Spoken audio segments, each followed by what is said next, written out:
പ്രബോധന രംഗത്ത് പുത്തനുണർവുമായി ലൗദി ഖുർആൻ masters club അവതരിപ്പിക്കുന്നു രാത്രി സന്ദേശം.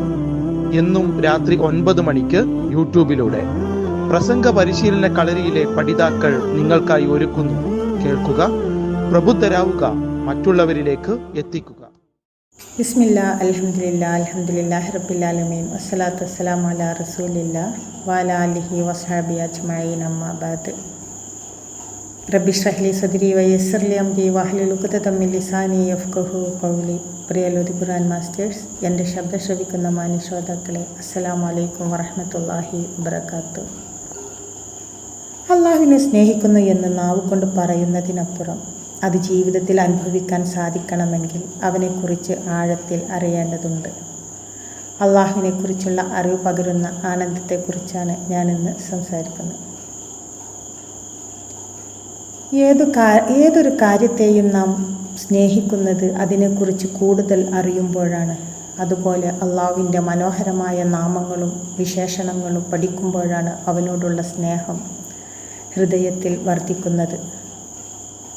ഷെയ്ഖുൽ ഇസ്ലാം ഇബ്നു തൈമിയ റഹിമഹുള്ള പറഞ്ഞു, തീർച്ചയായും ഈ ദുനിയാവിൽ ഒരു സ്വർഗമുണ്ട്. അതിൽ പ്രവേശിക്കാത്തവൻ പരലോകത്തെ സ്വർഗത്തിൽ പ്രവേശിക്കുകയില്ല. അള്ളാഹുവിനെക്കുറിച്ചുള്ള അറിവും അവനോടുള്ള സ്നേഹവുമാണ് ആ സ്വർഗം.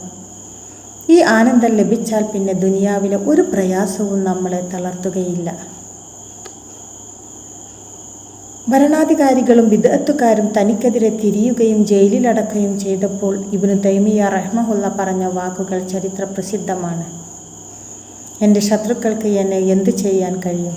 എൻ്റെ സ്വർഗം എൻ്റെ ഹൃദയത്തിലാണ്. ഞാൻ എവിടെ പോയാലും അത് എൻ്റെ കൂടെയുണ്ടാകും. ജയിലിലടച്ചാൽ അത് എനിക്ക് അള്ളാഹുമായി അടുക്കുവാനും ആരാധിക്കുവാനുമുള്ള ഏകാന്തതയാണ്. കൊലപ്പെടുത്തിയാൽ അത് എനിക്ക് രക്തസാക്ഷിത്വമാണ്. നാടുകടത്തിയാൽ അത് എനിക്ക് ദേശാടനമാണ്. തനിക്ക് ഈ ഏകാന്തത ലഭിക്കാൻ കാരണക്കാരായവർക്ക് ഈ മുറി നിറയെ സ്വർണമുണ്ടെങ്കിൽ അത് നൽകാൻ ഞാൻ തയ്യാറാകുമായിരുന്നു എന്ന് അദ്ദേഹം പറയാറുണ്ടായിരുന്നു. അള്ളാഹു ഇരിക്കുന്ന കാര്യങ്ങളിൽ വലിയ യുക്തിയും നന്മയും ഉണ്ടെന്ന് തിരിച്ചറിയുമ്പോഴാണ് കൊടും പരീക്ഷണങ്ങൾ പോലും സ്വർഗീയ ആനന്ദങ്ങളായി മാറുന്നത്. അതുകൊണ്ട് അള്ളാഹുവിനെ അറിയാനും അവൻ്റെ വിശേഷണങ്ങൾ പഠിക്കാനും നാം പരിശ്രമിക്കുക. അള്ളാഹു അതിലൂടെയുള്ള ആനന്ദം നമുക്ക് പ്രദാനം ചെയ്യുമാറാവട്ടെ. ആമീൻ. വാഖിർ ദഅ്വാനാ അൽഹംദുലില്ലാഹി റബ്ബിൽ ആലമീൻ. അസ്സലാമു അലൈക്കും വറഹ്മത്തുള്ളാഹി വബറകാതുഹു.